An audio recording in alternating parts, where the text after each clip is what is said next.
Welcome back to the Deep Life. Today we are joined once again by returning guest Brooke McPoyle for an even deeper dive into fascia, consciousness, the breath, and whatever else comes up. I'm really excited for this conversation. Welcome back, Brooke.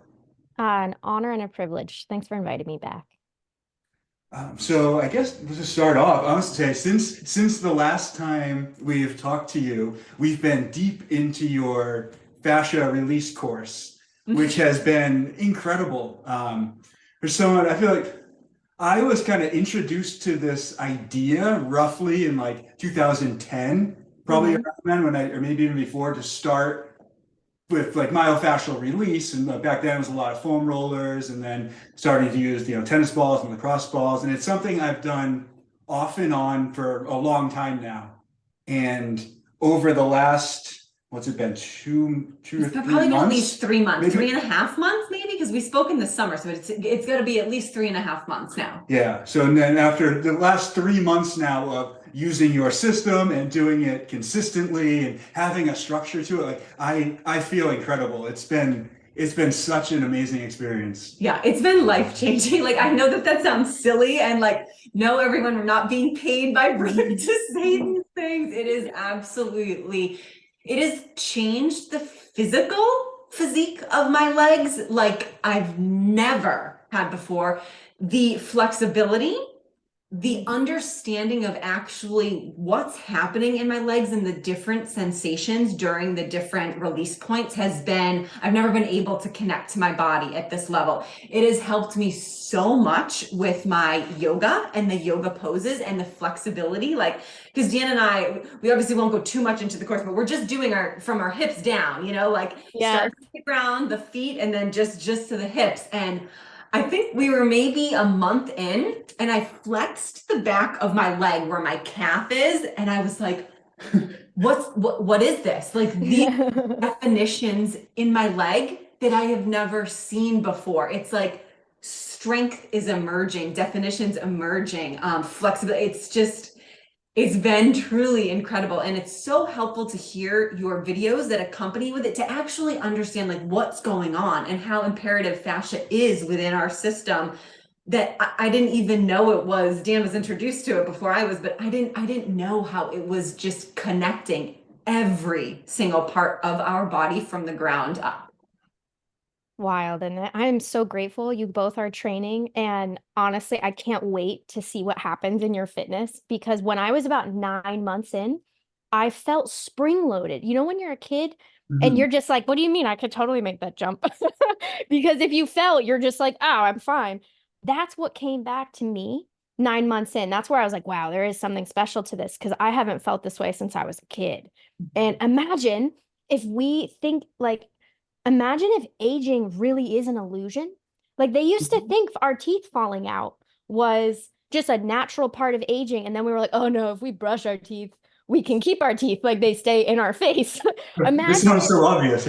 yeah, but I mean, it wasn't obvious. Like 1938, the nylon toothbrush existed.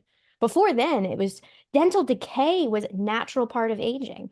What if our muscular atrophy, our muscular weakness, the wrinkles even in our skin is because we're drying up? That Mm. hyaluronic acid is drying up. And we thought, like, okay, when you hit 30, you can't make any of this acid, your collagen is on the decline. But what I'm finding in the sequence is it almost is like we are using the movement so deep that it's reestablishing the fluid flow, and then the skin changes, then the blood tissue change, and then it's like your muscle starts to build because it has all the nutrients. So now the workouts become more powerful, but the recovery also drops at the same time. Mhm. Yes. Yeah. I, Hold on, I just have to say this because we spoke about this on the first podcast, so anybody listening and re-listening will know. Because I asked you about cellulite, because there's like I have Yeah. a little bit of cellulite on my bum.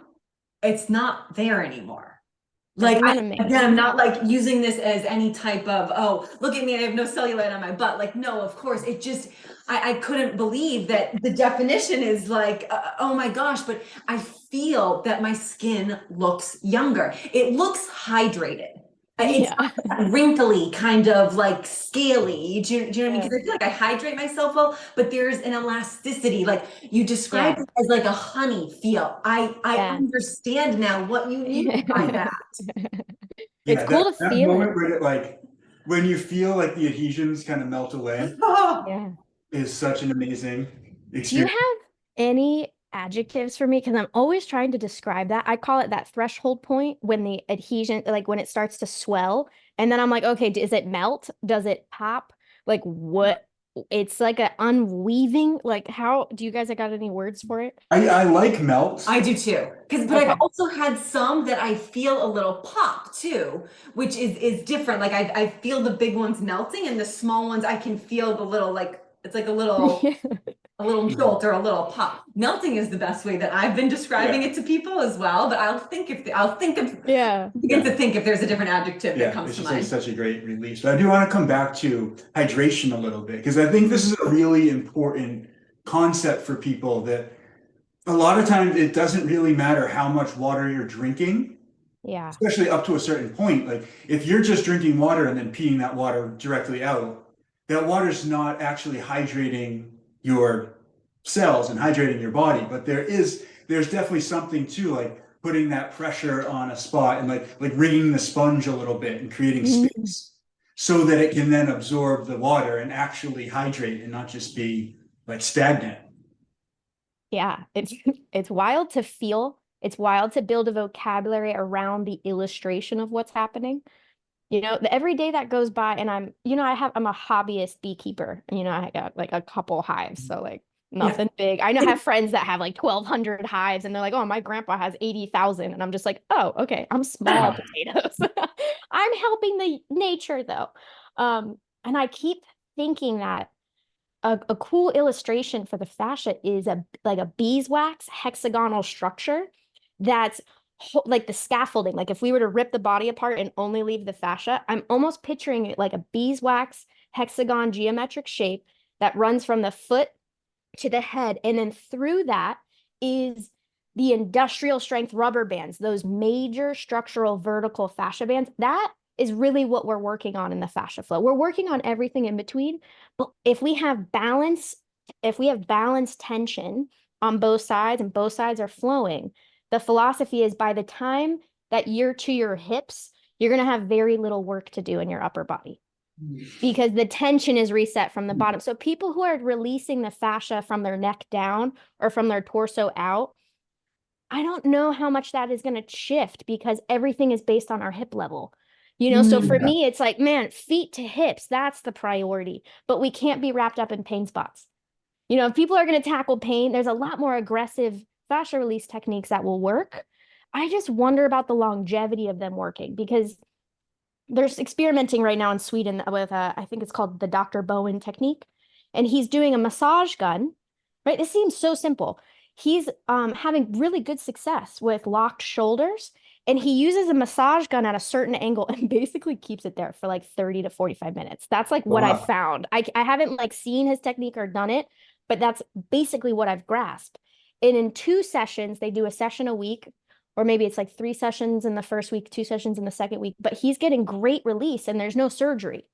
Um, and so, okay, like knowing what we know about fascia, if we just pump the tissues with a palpation, we're going to get it to release, right? But what if it's being caused from like what's happening on the opposite side hip? Mhm. It's going to come back because it's just restabilizing. So it's like if the hips drop down on one side, the shoulder's going to crinkle up this way. Now, not saying some people have locked shoulder because they damage themselves. They got no wakeboarding accident or whatever. But I'm just saying in general, I wonder about the longevity of these fascia release techniques that are focused on pain spots instead of from the ground up. I'm excited to see how you guys feel 3 years from now. Because then Yeah, me too. in another 3 months, it's going to you guys will be past all of that original stuff in the lower body. When the tension's reduced by 80%, I feel like you can train 3 days a week and you maintain, Mhm. I Yes. train hard and I only have to do it 3 days a week now. So Yeah. Are you guys doing it? How often are you doing it weekly? I do it at least 4 or 5 days a week. Yeah. Oh, cool. You know what is interesting? I feel because we were talking to Dan's brother and his girlfriend about it and describing it, and she asked if we cry during it, which I thought was really interesting just from knowing it. And I said, I don't. We've done other fascial release with certain positions. I'm not going to name the company, which I'm sure you know what it is. And I've cried for sure, being in like a fetal position, very that way. I didn't love those though, because it was so strenuous and uncomfortable for me, where the release methods from your courses and what you're teaching is so much Gentler. easier and gentle. Yes, it's just Yeah. I understand it. I will say though, for the first couple weeks, I felt very tired. Yeah. I'm not sure if I was like fatigued or I wasn't hydrated enough, but I feel like I needed to like take like a nap during the day, which isn't something that I typically do. And I wonder if just things were Moving moving around. inside of me, both kind of physically and mentally. It's interesting when people start to train with me, both the breath and the fascia at the same time, because they'll get sick. They'll be like 3 or 2 weeks in and they'll be like, wow. And this will happen with doctors. Like this recently happened with a naturopath in Canada, and she's training both at the same time. And she's in really good shape, but she had a lot of stiffness. And I'm like, hey, like as this moves, there's going to be stuff that moves through your body. So just like be gentle, like don't like lay off drinking if you drink, like allow yourself to sleep. And it was about 2 weeks in, and she's like, I'm a doctor. And she's like, I know this is a detox response because I've dislodged something. And she was like, but I feel like you should tell people that if you train both, it moves everything around. So I like when people start with fascia, because we can kind of unstick stuff. And then, or when they start with breath, sometimes people come to me and their stress rate is just out of control. So we start there. But when you do both at the same time, it's like, prepare yourself, because you are creating so much mighty flow. Because the breath, when we start to breathe properly, it massages all of your internal organs, and then it opens up all of your nasal glands. I don't think people realize, after COVID, I feel like all of us damaged tissue in our nasal glands. And when you start to do the techniques and you open things up, people will be like, why do I feel like I jumped in a swimming pool full of chlorine? And it's like, because you're activated. The tension of our body tells us where the tightness is. That's the beautiful thing. So it's learning to dialogue with the tension, with the vocabulary, and a little bit of a sequence that makes sense. And to me, it's like, wow, as we keep reestablishing this mighty flow of all of the fluids within us, how, what would you be like, Dan and Elise, if you don't have any joint tension, like if the body doesn't age? Yeah, It's almost like it makes you pause. It's like, wait, is that even possible? Well, I mean, like, what Yes, do we it call has to be, aging? right? How much is balding maybe caused from like the lack of flow up here? Yeah. How much is Oh, our interesting. balance like really thrown off as we age, because we have no toe dexterity left, because our joints have become dehydrated, and it's like, wow, if we don't have that, what is aging? Nerves shut down, like everything Yeah. just gets restricted and blocked. I've been thinking about this crazily, and it's so hard because I know we're kind of newer friends, Brooke, but like Dan and I, we've been on this like spiritual health wellness journey. Dan's been on pretty much his whole life, but me for at least the past decade, and I've gone through a whole bunch of things. And over the past couple of years, there's been like a lot of different modalities that I've switched up. But like one of the things that has really like killed me, like for the past like probably at least like 8 years, is that I felt like my hair was never growing. And as a woman, like I just like so desperately wanted long hair, but I was deep into a lot of fasting, like probably an unhealthy amount of fasting, which I realized like, all right, I knew it wasn't being beneficial for my body. And what I was understanding hormonally for women is like the cycles of men and women are too different. Like, so I stopped fasting probably like just about a year ago, but over probably the nearly 3.5 months, I was saying like, oh my gosh, my hair's been growing so much, and I've attributed it to like not fasting. But you saying I feel like my hair, this is the longest my hair has been probably since high school. I wonder how much is tied to the fascia. Did you ever think of it? It didn't. I Me think neither. there's got to be a correlation there. There is so there's this thing that happened to me like maybe like 3 months ago, but after I talked to you guys last, and I went in to get my eyes checked. And it's been like 5 years since I got my eyes checked. And when I went in last, at that point, I was doing all these eye exercises. I had like heavily leaned into like, how can I fix this? The eye is a muscle. Like if I train the muscle, I should be able to fix it, right? And I have stigmatism. So they were like, no, you have damage. I was told that stigmatism can't be reversed. You just gotta, flow with it. Well, my contacts stopped working. Like it was itching my eye. So I went in and I'm like, hey, I think I need a new prescription. Something's up with one of my eyes. And they're like, yeah, you don't have astigmatism anymore. And I stopped doing these eye exercises after my third eye exam, like in my mid-20s, and it was like, it just kept getting worse. And I was like, all right, well, I'm done with this eye process. I'll just receive it, And my prescription has reduced 50% in both eyes. And my astigmatism is gone. So, I mean, 50%, I'm at a point where I'm like, yeah, is the next time I'm going to go in, am I going to not need glasses? Because I'm so close now. I'm only like a -1 and a -0.5. And the only thing I can contribute to is the fascia. So I looked into it, and I'm no eye specialist, but the fascia is made of mostly collagen. Okay. The Yeah. eye that has the worst prescription is the same side that I have my long-term hip ailment with. Oh. So I've been wondering, like, as I'm releasing my hip, am I releasing tension? So we actually have horizontal fascia bands, and we don't really train those in the fascia flow because they're in a very different spot, but they almost line up with the chakras. We have one right at the groin, we have one at the midsection, then we have another right under the boobs, another across the shoulders, and then here at the bottom, and then around our eyes. So these horizontal, like if we think of how the fascia flow works, right? How do we create a compression for the geometric shape of horizontal? So I've been playing with it, and I'm not there yet. I have some theories that I've been testing on friends.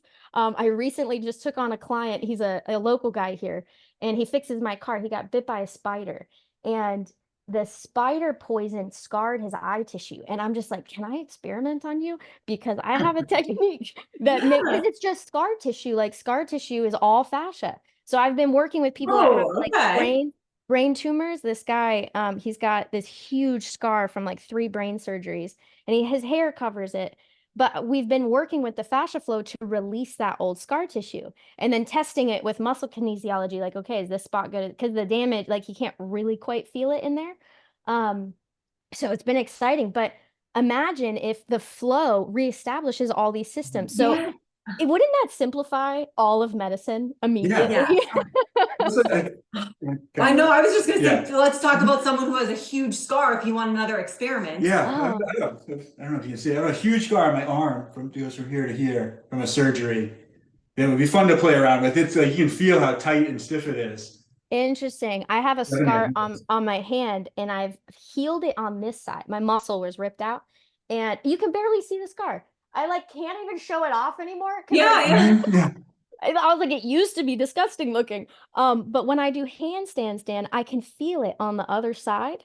And I'm like, whoa, so the scar tissue was not only on this side, it was all the way through it. But I didn't feel it till I was like really tweaking my wrists. So on that arm, you and I will build a little sequence before we get off the phone. I would love to experiment with it. I'm so curious. I want to kind of pull back a little bit to look at big picture, what we're talking about, like, and just always, I don't want to like necessarily put you on the spot. I don't know if anybody has a real answer, but do you think that it is more of like harmonizing the frequency in the body? Is it clearing up the flow of water and hydration, the flow of energy through the body? Like, what do you kind of see that's happening, or is it just a combination of everything? I love that question.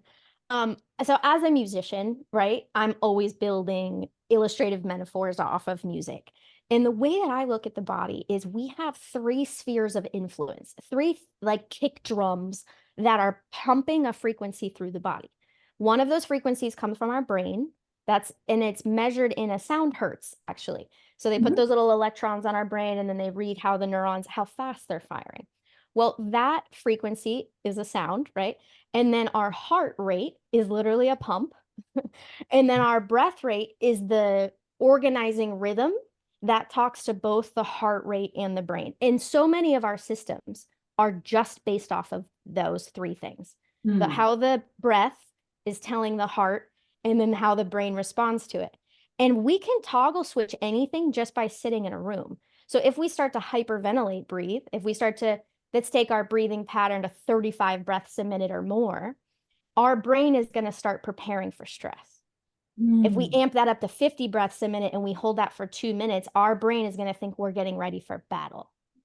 But if we do the opposite, all of the systems will change for that. So it's like by measuring the breath rate, we can actually see what's going on in the body. And I've started to train with some free divers. And though I'm good at holding my breath on stationary surface, I got stuck in a rip current as a kid.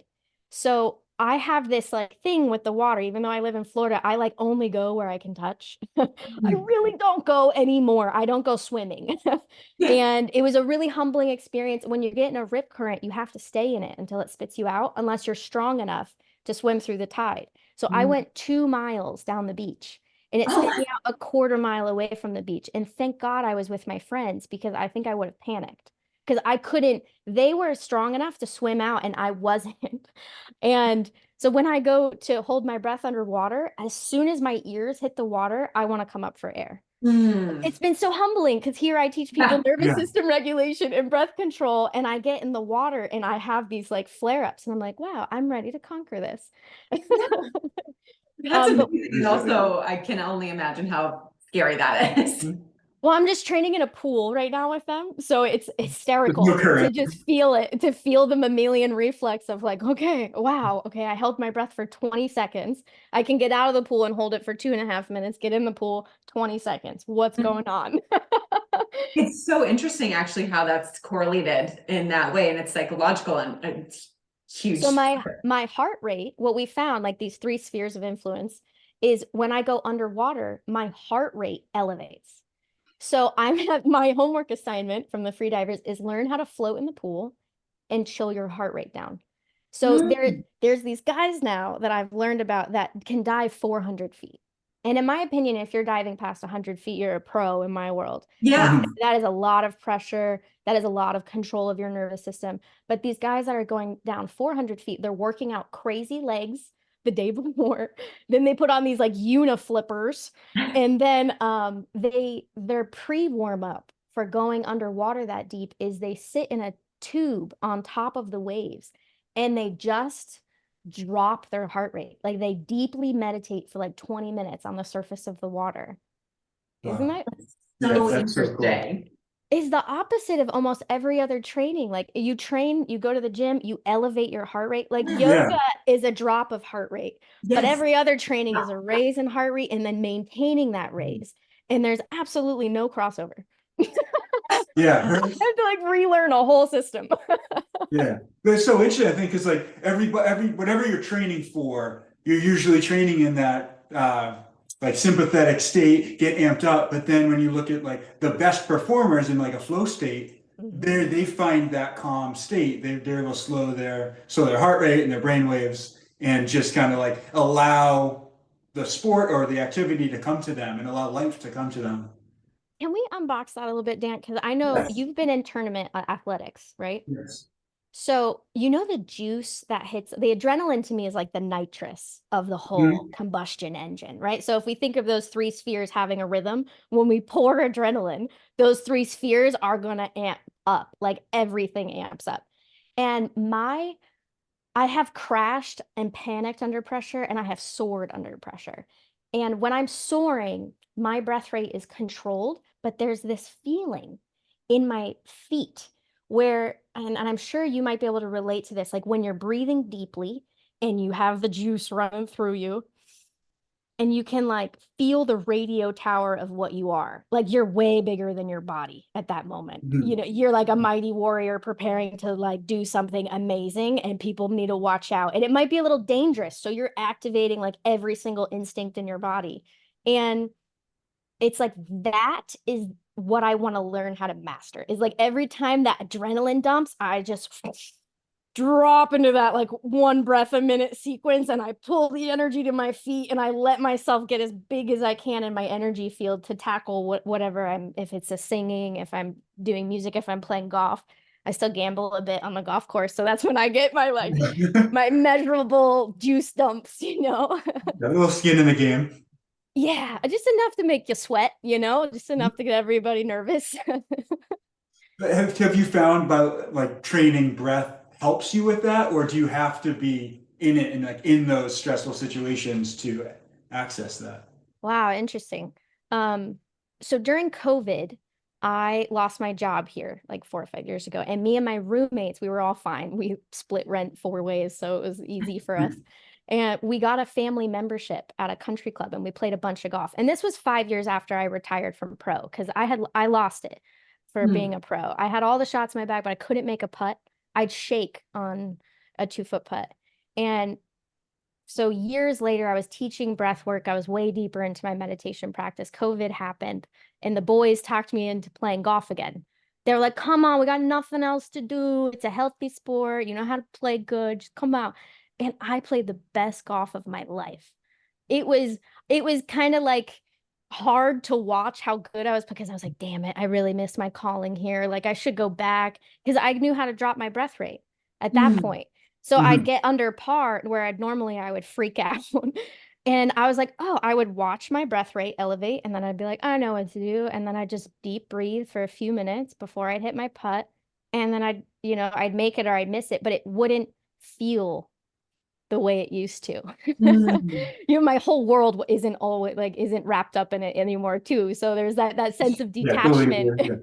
Yeah, but I play now better than I think I did in college, and I don't train much. I still, when I'm working out, I still make sure I hit the moves. I like keeping the swing tight even if I don't play a lot. But man, my breath rate changed everything. And it's like, out of all of the sports psychology book, I've read at least 50 books. I did all the hypnotherapy. I had all of the sports psychologists help in college, and no one told me to pay attention to my damn breath rate.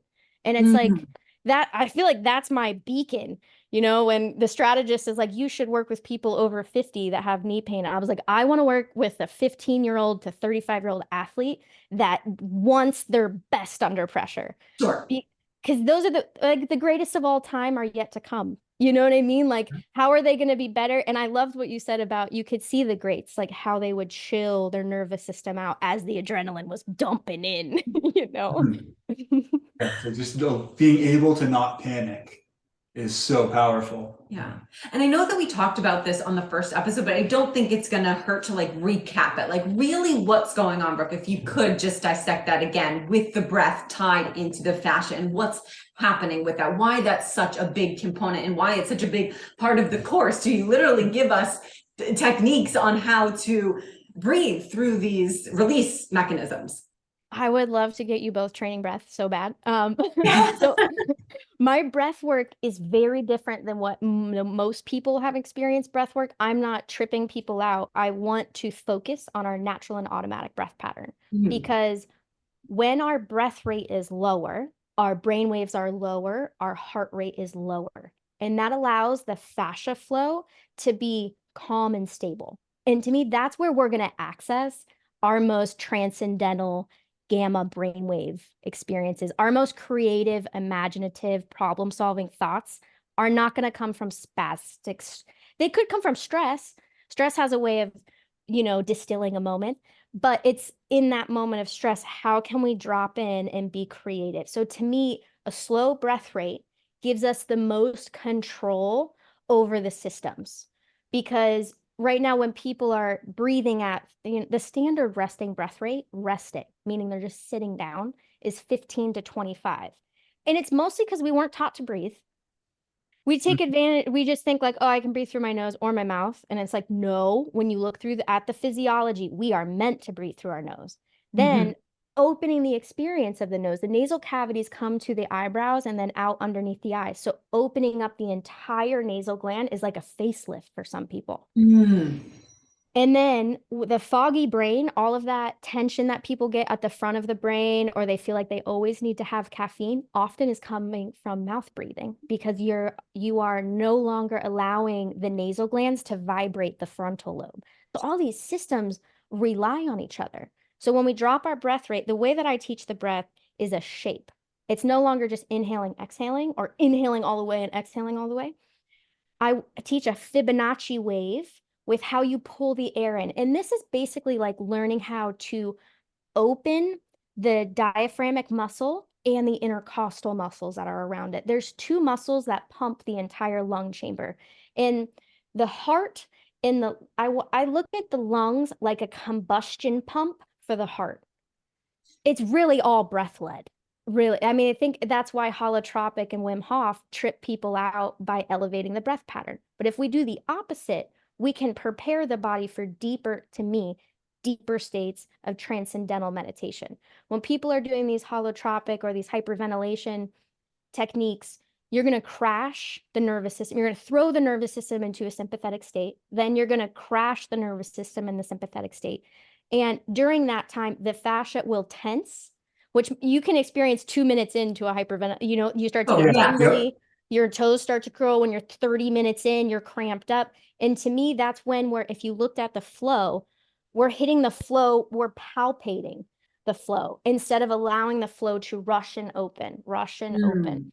And when we breathe with a shape, sorry, I lost my thought there.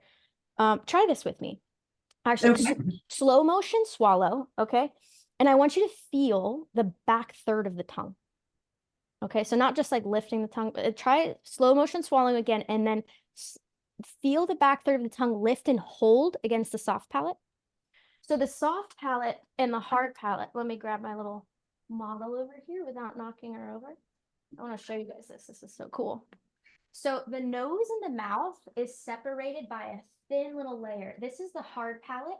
Right behind the hard palate is the soft palate, and it's a piece of muscle and cartilage. When we lock our tongue back there, we are creating an airlock between the nose and the trachea. Okay. And it allows, when we detox the nasal glands, it allows anything that was stuck in the nasal glands to kind of drip out and hit the adenoids. So a lot of people, when they do my mighty breath, they're like, why am I blowing my nose? Why do I feel like I have a drip? I'm like, we're cleaning. We are literally scraping clean the nasal glands.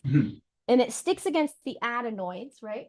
The adenoids and the tonsils are right here. The adenoids is right back here. Imagine this like sticky tape. So if we walk into a smoky room, the cilia fibers that line the nasal glands will clean that air. And then whenever it doesn't clean, if there's a particle, it will get stuck on that. And that's when we wake up and we have that weird drip in our throat. But by air locking it, we're going to start to open that up. And then when we gargle with salt water, we gargle with hydrogen peroxide, we can help keep those lymphatic sites clean. So we're going to lock the tongue in that position, which is going to pull down on the nasal glands, and it's going to lock our head into a proper spot. So slow motion swallow, hold the tongue up there and then keep it there. Inhale through the nose. You're almost going to hear the air make a wave because we just made more space in your head, literally. Do you feel that? I just felt something pop in the back of my head. So when we breathe right, the skull plates will actually shift a little bit. Yes. And this helps move the CSF, the cerebral spinal fluid. So sometimes people that have a really hard time with this had braces when they were younger or had wire retainers, and their teeth got slammed into a perfect structural position, but it kind of locks up how the skull plates develop. So just by learning to breathe correctly, right, and hold our mouth in the proper posture, we're creating some space around the sphenoid bone. We're creating some space around the jaw, creating flow. If there is tension, we're creating flow. All right, so we're going to lock our tongue, slow motion swallow, lock our tongue there. Inhale through the nose. I want you to push your belly button all the way out. Okay, now inhale more. Keep the air in your belly. Inhale more, fill your back. Now try to feel this, fill your sides. It's okay if you can't. Feel your chest, fill your chest. This is what I call maximum capacity. Okay, and where we are right now, the diaphragm is popped all the way down and the intercostals are expanded out. Now, if you move your arms up here, you'll actually feel there's more room. Inhale more. That's an opera singer trick. We often sing with our hands here. Now, exhale with control. I want you to empty your chest, keep the belly out. Empty the sides, keep the belly out. Empty the back, keep the belly out. At the very end, release the belly. Just by establishing a shape of the breath, we can expand our inhales and exhales. Now, the reverse of this is called the minimum capacity. And this is low-key one of my favorite exercises because in my breathing, we do a lot of belly out, belly out, belly out. And women are like, I don't want to hold my belly out, Brooke. Not a good look for my silhouette. And my rebuttal to that is your intestines are 27 feet, I think. Your small intestine, 27 feet of tubing. When we properly drop the diaphragm is a U-shaped muscle. It is so different than the other muscles in our body. And it has 3 ridges on it. Belly dancers are the masters at controlling these ridges. There's a ridge on the sternum that pushes out the front. There's a ridge on the lumbar that pushes out the back. And then there's ridges on the side that push outwards. And often we can't feel these, but we can train ourselves to feel it. And for every 1/4 inch of flexion that you gain in every direction, your lung tissue opens. So the standard untrained lung can hold 5 to 7 cubic liters.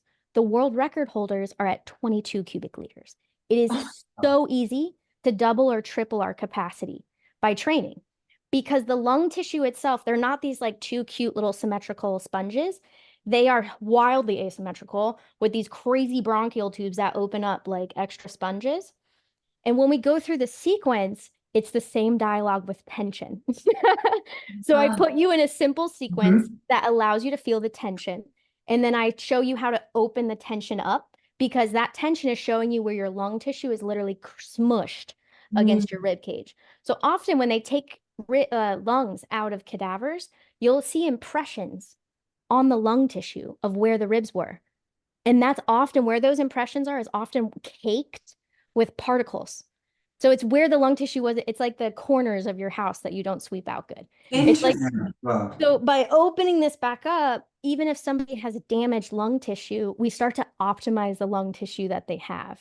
We start to clean out the lung tissue that we have, which is the beauty. Like if you're a smoker, just breath train. Clean it out. If you're going to damage them, clean them out. That way you don't like quickly degrade and can barely breathe in your 50s or 60s, you know? And if you're in your 50s or 60s, just start training with me. We'll open up the space. You know, to double our capacity to 7 cubic liters, like if somebody trains with me, my goal is to get them to 14 cubic liters. And I quantify their progress. So you go through the sequence, and different than fascia flow, where I'm like, okay, you know, I ask these series of questions before they go to the upper body just to make sure they're not going to hurt themselves. But with breath, it's measurable. I'm like, okay, we'll meet again when you're at 2.5 minutes. Do your homework. I'll see you in 6 weeks if you do your homework. That's awesome. I feel like that little exercise that you just put us through was very telling. Like I could feel it. I feel like I could understand where the breath was going, holding my, belly button out, and then being able to expand it from, my chest to the side, and having the arms up. As soon as I began like releasing it, like I felt little tingles everywhere. Like in a good, like just like releasing something, like just like, oh, it's like a sensation. But yes, I will say it was challenging. And for me, like breath I've done a lot of breath work. I've done a lot of Wim Hof, which kind of like you were saying, it was amazing for that short term, like stress response. But I am a highly anxious, stressful person, and I've shot my nervous system in so many ways. I felt like it was more detrimental. I was like, I don't think my friends care if I can hold my breath for 90 seconds. Like I'm just trying to calm my nervous system here, and it's doing the opposite. So that was like, oh, okay, I do have a little bit of exploration and work to do with this deep breath.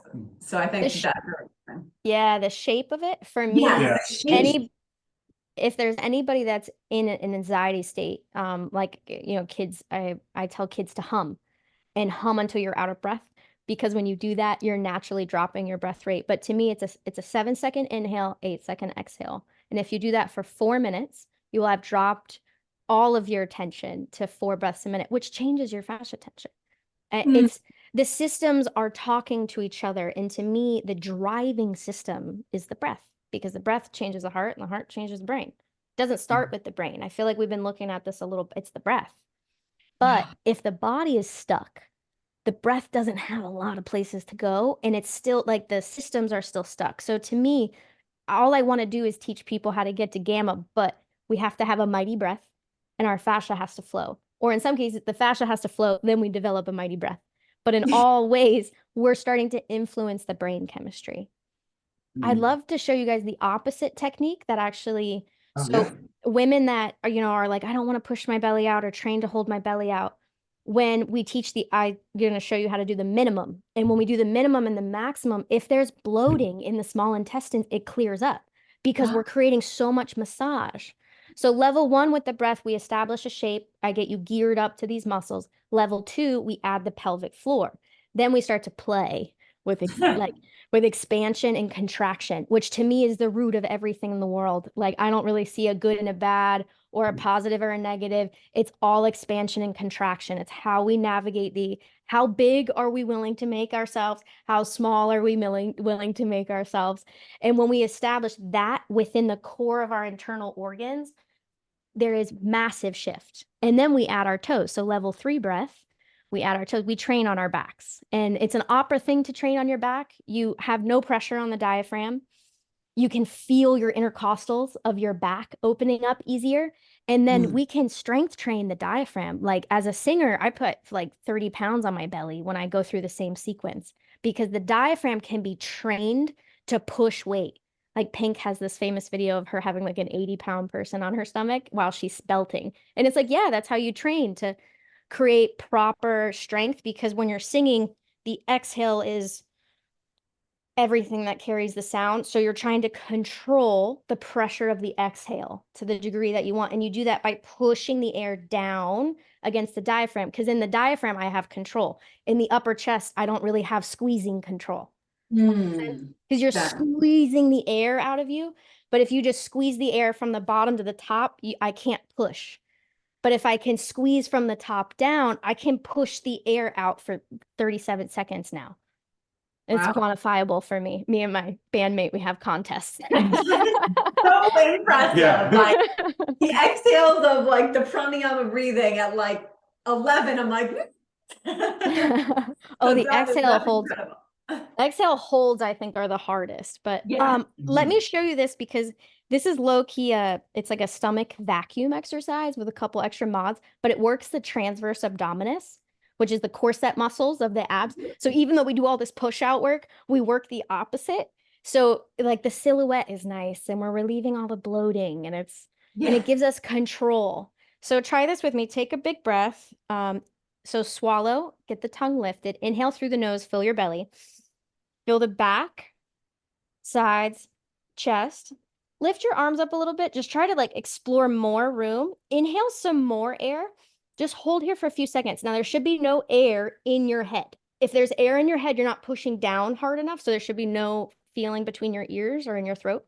Now, exhale with control. I like to feel my chest almost come forward. Empty the chest, empty the sides, empty the back. At the very end, empty the belly. Pull the belly button to the spine.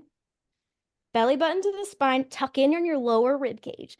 Then lift the belly button to the heart.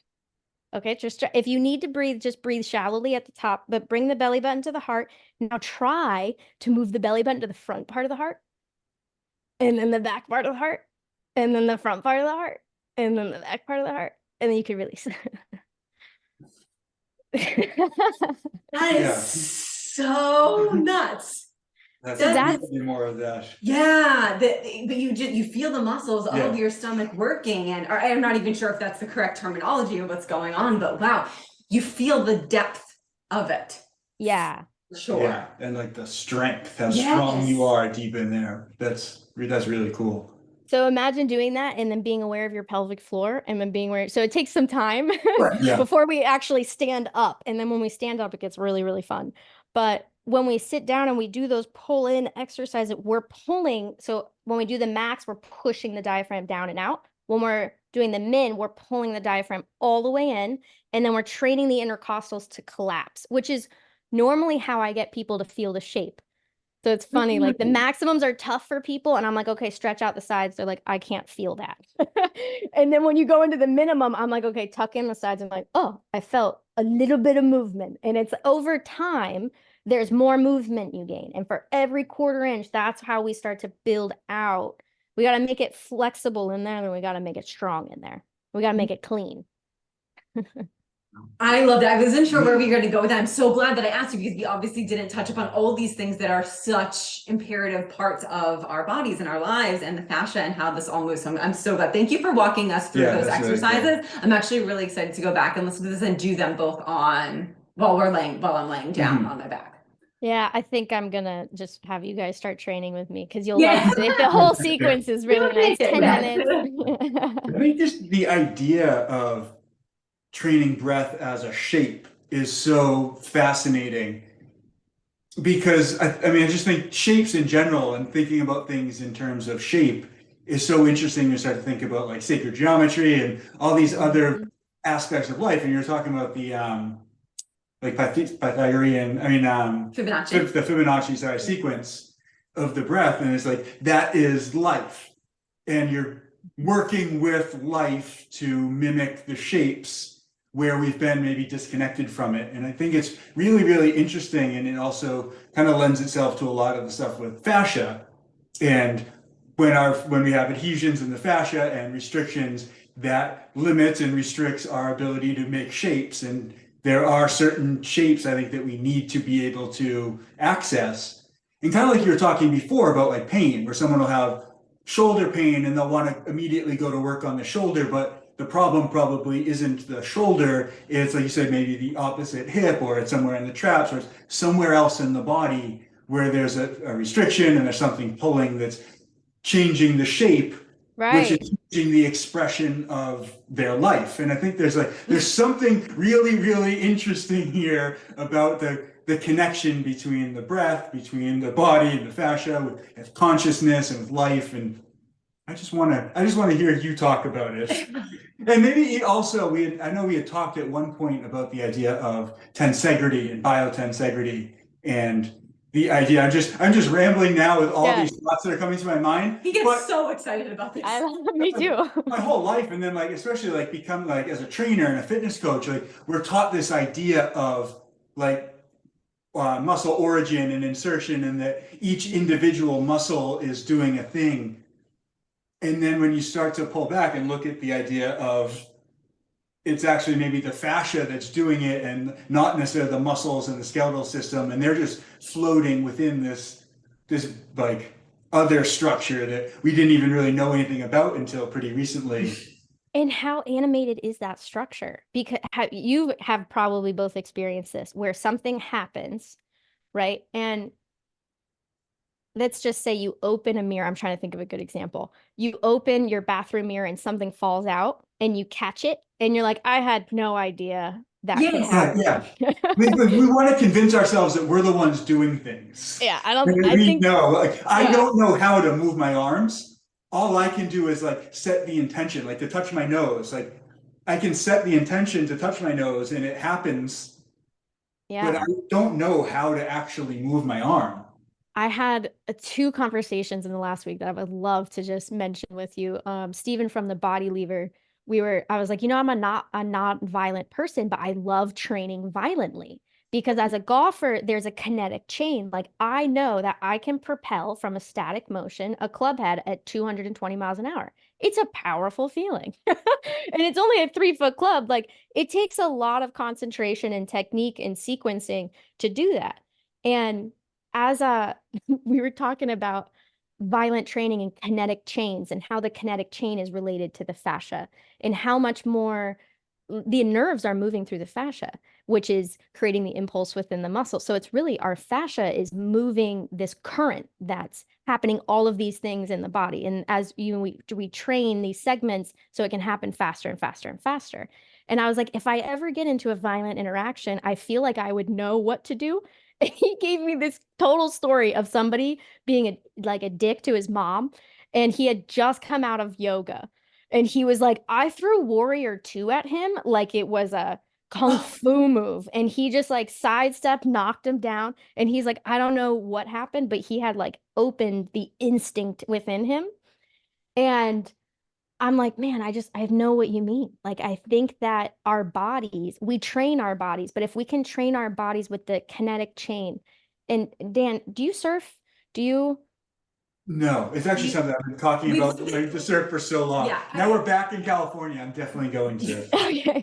I'm like wondering what sport metaphor I could use. Can you throw a punch? Can you like whip a lacrosse stick? Yeah. Okay. Definitely throw. Yeah, so that feeling itself in the body isn't how it really is for a golf club has a bend in it, right? Because there's graphite. A lacrosse stick doesn't, but we're still creating kinetic energy through it. So as an athlete, I'm just trying to pick something that most of us can relate to. Mm-hmm. When I'm training gymnastics, I'm realizing that it's the same sequencing, but instead of from the ground up, sometimes you have to flip upside down and you're using your hands as the base of the kinetic chain to whip my a front handspring or a back handspring is this kinetic link through it. Yes. And I was talking to Bill Mieta a couple weeks ago about this. He does a turtle back deadlift, which is like super classically not the right move. And I'm like, how can you do this without injuring yourself? Because this is way too much weight. And he outlined this thing about how he pictures the spine. This is in my head. I want to put it in your guys' head too. He pictures the spine like a fishing pole. Okay. And then he visions the fascia. We're friends because he likes my work with the fascia. And he pictures the fascia like a net over his back, and he inhales to fill up, just like we did the maximum capacity. So he creates all this stability with around his spine with the breath. And he said this twice during our talk, that he tells his body to make it one unit. Okay. Then he does the lift. And I'm just like, I can't get over the spine being a fishing pole. I'm looking at everybody's sitting posture now, and I'm like, okay, if that's a fishing pole, that's a horrible flow. Yeah. And it's like the spine is not a lacrosse stick. The spine is not even a golf club. The spine is like a fishing pole with little vertebrae in between. And the kinetic chain within the fishing pole, I feel like fitness is going to change. I feel like we are witnessing a morph of fitness philosophy move from classical to functional movement. And I am obsessed with this concept of the kinetic chain within the fascia. If we can just keep our fascia flowing and we're spring loaded like we are as kids, what are we like? It's the fascia that's going to get us to like jump on top of buildings. Yeah. Like, what are the really? I mean, how spring loaded can we make it? Yeah, I can't overexpress enough how much it's helped me in yoga. And I haven't been someone who's done yoga. Like the listeners are going to know because they've been on this like 3-year journey with us. But Brooke, like, so I very much like do what Dan tells me to do with work.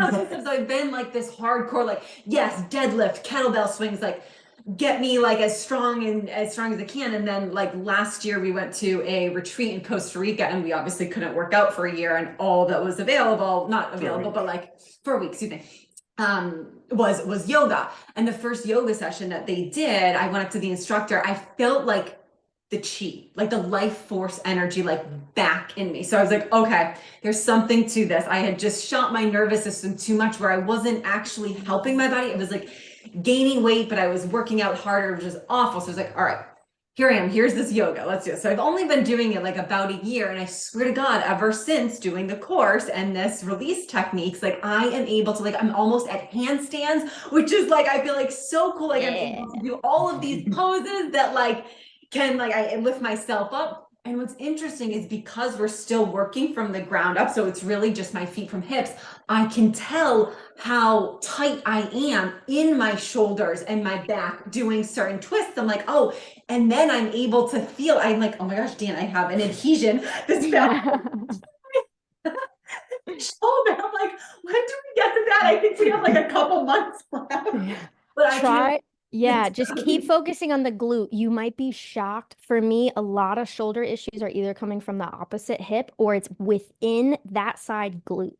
So when you start really cleaning out, so before you jump up there, really clean out that side glute, because a lot of people, I mean, all of our hips are just, there's so much crunch in there. And then if you just picture it, if we were to take a rubber band that connects to the bottom of your skull here, and then we were to curl that rubber band at your hip, it's going to pull on your shoulder.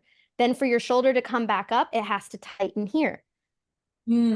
Yes. Your shoulders need to be balanced for your head. So like, I did it. I was like, I definitely have an adhesion here. I've picked up a golf bag 10,000 times on this shoulder. So I released it. I was like, finally, I found the solution. I couldn't look to the right. Yeah. For 2 weeks. Yes. I was like, okay, I'm learning. Yeah. Don't let other people do this. Last time. No, that is good to know about the glutes. Yeah. The glutes and the hips, those are, It makes sense. Like there's so much sitting, and like we just put our hips in such a weird position, but then, like so many people have shoulder issues. And I think when you try to think about like the more like mechanical aspect of, well, it's like my shoulder, so it's like, is it this? Is it that? Like, what is it that's causing it? But it makes so much sense if it's your hip or your opposite hip or something that's pulling across. I want a freaking tensegrity model so bad, and I can't find any, Dan. So I talked my uncle into making one with me, and this was our first model. This is Kenneth Snelson's original sculpture. I replicated it mostly. I took out 2 strings because we found a little bit of an easier way. And it's like the more I play with tensegrity sculptures, the more I'm like, I gotta rebuild the skeleton. I want to, now that I talked to Bill, I'm like, I want a spine that I could grab the tailbone and like whip, you know, and then picture that inside of a like a beeswax. I'm like hoping some developer is listening to me right now because I'll buy it and you can build it. Like a 3D printed hexagonal beeswax tensegrity sculpture with the major fascia bands through it. Like that's, I don't think we're gonna really get it. She's like, I'm writing it down. We're gonna find it. I'll mention it to Raul. Yeah, I know someone just 3D printed like that's right. Well, I'm so glad because the tensegrity, when you had I don't know, I'm sure it's on your Instagram and Dan's brought it up to me. I didn't know this term.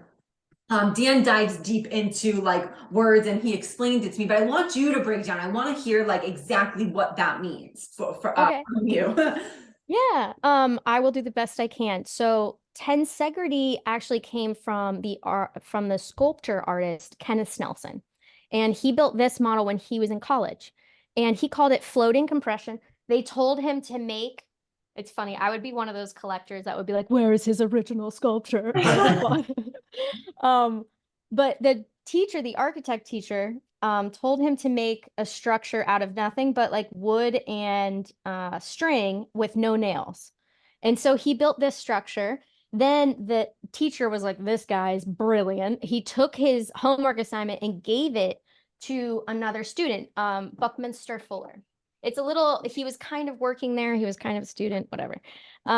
And he's like, I want you, Buckminster Fuller, to recreate this as an architect, make it 10 times bigger. I want you to use this, this, and this. So this is just a teacher networking kids. In Kenneth Snelson's like, I call it floating compression. Buckminster Fuller recreated it, and he was like, holy shit, this should be in suspension bridges. This should be in houses. And he's like, floating compression's a cool name, but how do you feel about tension and integrity? So they had these dialogues, and they coined the word tensegrity. And Kenneth Snelson was like, I wanted to call it floating compression. But tensegrity won, and it's just the combo of the word tension and integrity. And Buckminster Fuller went on to make the first geodesic dome, which was actually his prototype for his house. So imagine telling your wife, like, hey, I have this really phenomenal idea, and I'm going to build our house like this, whether you like it or not. It's also going to be a prototype model. But it was famous. And then, 30 years later, he was building enormous commercial structures all over the world with this hexagonal tensegrity concept. And it's really, if we think of the hexagon of beeswax, he didn't recreate anything. It was just looking at shapes stacking with each other and how they shared strength. That was it. So they started getting simpler and simpler with it. Now in Australia, they have a huge stadium and it's just wires. So they created this enormous outdoor stadium, and it's just 3 erected poles with this giant fabric coated over basically a spider web. So it got simpler and simpler. So it started as the geodesic dome with shapes, and then it's just become wires with things that are waterproof on top of it. And it made building costs way less. It's funny that we haven't adopted it in residential homes. There's one geodesic dome house in Lake Worth where I live. And they rent it out, and every year it goes on the market. And every year I'm just like, man, it would be kind of cool to just live there for a year, It's like one big giant thing. But the acoustics have to be awesome in it. So Buckminster Fuller, he's just an architect building stuff. And in 1980, so it wasn't until 1980 that anybody applied the concept of tensegrity to the body. And that was Dr. Stephen Levin. And he has a great story about like the aha moment that it happened. He was at a medical conference, and right outside of the conference center was a Kenneth Snelson sculpture. And he went, yeah, isn't that funny? So it's like, it's like right in his face. how art changes the world. It's like one of my favorite things ever. It's like you could be an artist, but you could influence medical science 50 years later. Or in his case, it was just, 20 or 30 years later. So Dr. Stephen Levin was looking at a long-necked dinosaur. He went to a museum after that conference, and the long-necked dinosaur, he was a surgeon, a DO. He's like, there's no way that this dinosaur could have ever drank from a lake, like based on the biomechanics of its neck. There's not enough. It's like a fishing pole. How is it gonna, move? And he had this moment, very short time after when they were in surgery, and he was looking at the fascia. And he had this moment where he was aware of Buckminster Fuller's work. He was aware of Kenneth Snelson work and the power of these shapes. And he started to look at the fascia and he's like, you guys, I think we missed something. And he spent the next 30, 40 years of his life. He opened a clinic in upstate New York and he started studying the fascia in horses because that's what he could get his hands on. And he was starting to chart out how the fascia is actually distending all of these things. So he was the first one that built a tensegrity spinal model. And it's very, I want to make mine way cooler, but he's got the original one. And it changed the dynamics. And unfortunately, he didn't write too much. I wish he would have wrote more. He did a lot of workshops and stuff. But it wasn't until 1980 that we started to really look at the body that way. And then it didn't really drip feed into fitness or, functional science or medicine. I can't believe how many doctors I talk to and they're like, please tell me what fascia is. And I'm just like, okay, no problem. And then I'll go like, I'll just challenge a medical textbook and like look for it. And it's like, it's barely talked about as connective tissue. It's really been ignored. So I feel like we're kind of jumping the gun in so many ways because normally science has to unbox it and then like 50 years later we apply it to gym culture. And instead it's like, hey, let's just make it flow while they argue about the vocabulary when they figure it out. It needs to flow. That's what we know. It needs to flow. It's piezoelectric, it's polymorphic, it's metaphasic, it's viscoelastic. It's moving some sort of fluid through it that everybody's arguing about. There is some sort of electrical component. I think that it's the system that emits our electromagnetic frequency. That thing that's readable that comes off of us. I think that's based not on the spinal cord or the nerve. I think it's how the nerves are opening up within the fascia. I think that's why it can be dimmed and it can expand. So I mean, I think this is electromagnetic frequency training. That to me is the future. When we're not training for abs or training for whatever, my butt to look a certain way, we train to empower the life force within us. That to me is the magic. And then it's not really just, I want to be my biggest and mightiest. It's, I want to use this to its optimal power. And to do that, I think we got to be our biggest and mightiest. I love the description and you breaking that down. That's beautiful, and you did a good job, Dan. You explained it very similar, but I also wanted the audience to hear it from that makes total sense. And I agree. I think that there's this. I think unfortunately with the fitness industry and the health industry, like their intentions are good. It just was really led astray. Just too many marketing bullshit on becoming bigger, faster, stronger. But everybody is like crippled by the time they're 40 and can't do anything. And now the narrative and the perspective much change. So like, I am all for being at the forefront of this, especially like how I feel like most of the time we are the black sheep in like not only our family, but our group of friends. And it's like, no, everybody now is just realizing that, oh, wait, yeah, you only breathe through your nose, or oh, you ground and all of this stuff. And it's like, okay, yes, you're just like 10 years behind us. Like, that's fine, but we'll just lead the way with you, Brooke. We need the beacons. We need the beacons to be everywhere. And to me, the old beacons, like in the 60s, if we just put that hat on for a second, I think that spiritualism didn't look fun. It looked serious. It looked like it involved a lot of suffering and a lot of sadness. And I feel like, okay, we all know we're in a frequency shift. We all know that systems are breaking all around us. New systems need to be created that are more harmonious. And in order to create new systems, we need creative minds. We need problem-solving minds. And to me, my little role that I get to play is by activating the full magnetics. So like sometimes I get these women that book a call or like book a slot with me and they're like, I have no idea why I'm here. I've been thinking about you since 3 o'clock in the morning. And I just feel like I have to meet with you, but I have no idea why. And it's like, because their magnetics need to be anchored. They need to be at their full power. These are the people, I feel like the people that are finding me are the thought leaders. And they're like, it's broken and I'm depressed and I've been depressed for 3 years and I can't see myself out of the box. And it's like, you don't need to. You just need to find your power. And if you find your power, everything will fall into place. It's not an external thing, it's an internal thing. We got to get you flowing so you don't have this tension. We got to get you breathing mighty so that you're not spastically responding to shit. And then from there, I do this work called archetypes. And it's really just, it's the most ancient philosophy of how we are organized as humanity, like little bees. There's 136 roles. We all play our role. And when we are in our role, we are full of enthusiasm, which is why you guys have the energy to wake up and do this. You're like, you know what? I have to do this. This is part of the conversation that you are meant to spread, that you are meant to disperse, that you are meant to take in. And when we're playing our part, it's easy to be authentic.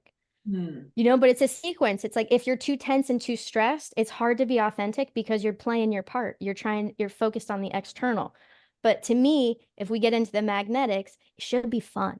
Spiritualism should be fun as hell. It should be more fun than anybody else doing their whatever 9 to 5 and chasing the illusions. To me, fitness has the opportunity to be the coolest spiritual link between people. The community that you get when you work out outside and you're sweating with your homies and somebody just nails their first handstand. Like I was with my homegirl Marta and she's 47. She trains gymnastics and badass. And she just believes, she's like, I am going to be an awesome mom for my 2 boys. And like, I'm not going to be hobbling around.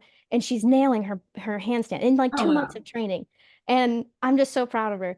And when she did it, I was like, it was funny what you receive as like, I'm not her, like, she's just my homie, but her success makes me feel good, And you can get that in fitness. Like, you can really share the triumph. You can share the grit. You can share that champion mindset of like, yeah, we all got out of bed today and we're here and it's raining and we're still here. you know?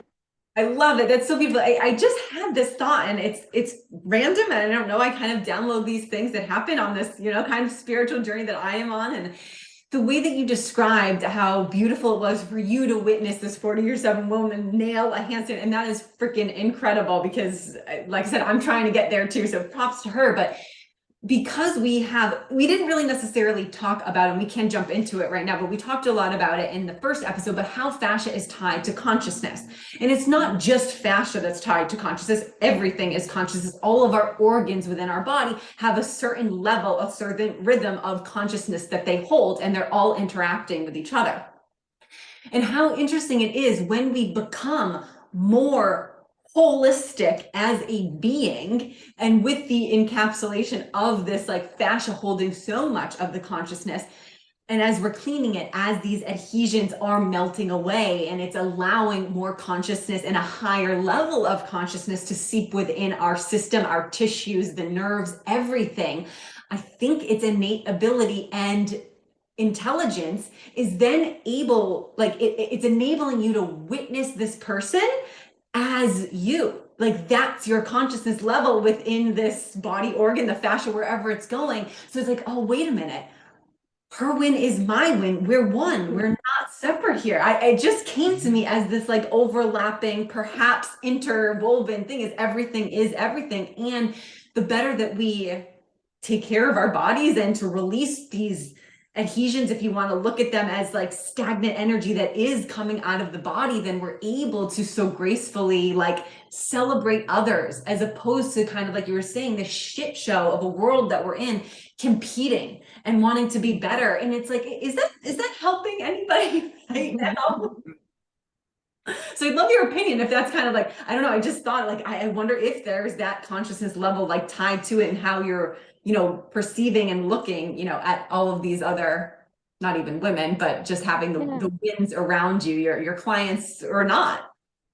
It's funny, somebody a long time told me, and I always remember this, like I'm so grateful they mentioned it: convert jealousy to inspiration and we've resolved everything. Yes. Then it's just as I elevate, we elevate. As you elevate, I elevate. And you can feel it. I always feel like this is why people watch professional athletics. Like I don't watch professional golf. I don't watch like NFL, but my dad and my brother are obsessed. And I feel like it's because they want to resonate off of the greatness. They Mm. want to vibe off the champion. I feel like that's why hometowns get so amped up. And yeah, like to me, a lot of sports is distraction. A lot of people, it becomes a hobby for the mind because they're in their own little illusion. But often I still see like in that heat of the moment when the playoffs are in, I think people vibe off the greatness. And I think that's why professional athletics like really contends with the highest level of entertainment. It's they Yep. are the greats and they are what we get to vibe off of. And, when we have a community of people that are growing and progressing and you're spending quality time, to me, there was a whole time in my life where the culture was go to a bar and drink together. And Mm. now the culture that I have in my friend group is we go to the outdoor gym and we train together. Mm. And we do the same thing. We should just shoot the shit, catch up with life and talk about, little things and where did you get your grass-fed meat this week? Yeah. You know? And have you seen the local farmers market? They have a deal on the farmer's eggs. You got to get there before noon, and the fresh empanadas at the Panderia took a totally layer up. So it's the same stuff, but the environment itself is supercharging. Everybody's walking around barefoot, everybody's taking in sunshine, and it could be that much of a shift. If we could turn that sexy bar culture into early morning outdoor gym workouts, we're dealing with a completely different culture. We are dealing like if my dad was like, "Hey, Brooke, let's get up on a Saturday morning and instead of going to brunch, let's go to the gym." And it's like, okay, that's the frequency shift we're looking for. That's at Not a least good one word. of them. Yeah. To me, it's like our generation is charting out a destruction and a creation simultaneously. And we got to hold ourselves accountable to a higher level. It is not the time for weakness. I'm looking at my yoga girlfriends and I'm just like, it's time to build arm muscles. Yeah. It's it's time to sing loud. I love you. Your voice is beautiful. I can't hear you in the back. I want to hear your heart come out of your fucking chest. Tell me your soul. If you're gonna do it, that's great that you're doing it, but give it to me. It's like Mm. we are so much more mighty and we have a culture that's really babysitting the victims, really babysitting the victim narrative. And it's just like, nope, no government's going to save us. No doctor is going to save us. We have to eat that responsibility again and look around and say, okay, I'm going to clean up this little side. Which parts you got? Like pick an industry. They're all broken. Yeah. Oh Yeah. my gosh. No, so beautifully I said. love I that. feel like I couldn't agree more. Well, it reminds me, you go back to Buckminster Fuller. I think he had a quote where he's like, you don't change the world by changing the institutions. You create a world where they're irrelevant or something like that. And it's like, that's all we Do need it to do. better. It's such a simple shift. Yep. Whereas like just starting with yourself and taking care of yourself, and then that spreads into your community, and then we're almighty. Yes. And I think it's way easier than we think it is. Like in my community, we just had a meat distributor, like kind of join into our people, and then a guy who does raw milk and dairy, and then a woman who does all of this amazing tech stuff for face and for skin and for bruises. Like instead of treating your hip with a cortisone shot, you can treat it with cold laser, you can treat it with this. She's got all the cool tech. Hmm. And ever since I've met these people, I can't believe how much I say, like, oh, you need this. Oh, you need that. Oh, you need my coach. He teaches gymnastics. You need this. And it's like, I feel like all I'm doing is networking for the right people. And Hmm. it's like, wow, what do you need in your little beacon of society? Like, you guys just relocated. Like, do you just need a meat guy, a dairy Yes. guy, somebody like a group of people you can work out with on Saturdays, the band that you love that you can go see Thursday nights and drink kombucha and watch them? It's like people think humanity needs to be totally restructured. And it's like, nah, we can just do it in our little micro cultures, get everybody going local for stuff. You got your chicken lady, you got your lady who makes the chocolate mushrooms for grandma when she's being weird. If you got all of your people work, we can become very independent in our own little ways. Hmm. Praise. I could not agree more. I think that that's wonderful. And I also think it's really empowering that we have the ability to do that. Like you're saying, I think it's easier than we have ever realized, or I also think that people just didn't want to take on the responsibility, but it's to the point where I don't think we have another option anymore, or those options are dwindling and it's going to get real bad real fast. I don't even know if that's possible, but I just feel like we've been let down. Yeah. And we put a lot, like the generation preceding us, put a lot of trust in systems that have proven to us that they are not focused on solutions. They are not focused on cures. They are not focused on fixing it the easiest way. They are into how can I make you a customer and keep you as a customer as long as humanly possible. And that's not going to work for anybody. Imagine if your car broke down every 4 months, so you had to keep going back to the mechanic. You'd be like, no, thank you. You are not my mechanic anymore. And Exactly. That's a great point. Yeah. you know, if we keep going back, imagine if you didn't have to pay your doctor unless you were fixed. Yes. Yeah. I don't pay my Yeah, go on. mechanic unless he fixes the damn problem, you know? Yeah. Yes. Yes. New medical model and Brooke's establishing it. How are we all? It's been an hour and 30 Yeah, minutes. Oh that's gosh, fine. wait, yeah, let's make sure that we It's been an honor, you guys. oh Thank my you Yeah, gosh, this has yeah. been so much We fun. want to open it up to make sure that like if there's anything that like you've discovered that you feel like you want to share with the audience that's busy or crazy. And like I know that you have restructured your whole website. So please talk about that too. But Okay. if there's any specific topics that like we didn't cover to dive right in. Oh man, there's so much. Yeah, and don't feel like you can always come back. yeah, and do it no. again. Like, that's what I mean. Yeah, we've already gone over an hour, so it's fine. I just wanted to make sure that if you're like, wait, we didn't I touch. appreciate that. Yeah. Yeah, I'll do my little spiel and Yeah. I love you guys. So in order for me to help as many people as possible see these simple solutions, I went ahead and I've made courses available at musicalbreathwork.com. And some people are like, I need all of this. Where the hell do I start? I put a free breath and fascia test located on the homepage of my website. And if people take that, they can actually measure their breath rate. They can measure their toe dexterity, and they can have a decent barometer of where they should start, how they are trending. And to me, if people can do this, and then you make your mom do it, and you make your brother do it, and you make your kids do it, we can all start to build a vocabulary together about the tensions that arise within the body, how we can work with these tensions and communicate with them so that we can open ourselves up to our mightiest self. I have my brain and breath connection lecture. It's 30 minutes. It deconstructs the stress loop, and it shows you the chronological sequence of how all of these things are playing together. The fascia flow is what you guys have. It's a scientific explanation of the fascia along with a walkthrough sequence. And the mighty breath is the same. It's science first, physiology of it, and then this is the exercise that you do 10 minutes a day. I believe the world can be shaped by using the tools that are already within us. And it is an honor and a privilege to share this information with you guys and with all of you that you touch. Thank you so much for making space for it. But we are inescapably connected to our breath, to our heart, and to our brain. And when we navigate this and free the flow of our fascia, I believe we are truly capable of seeing all the solutions we need.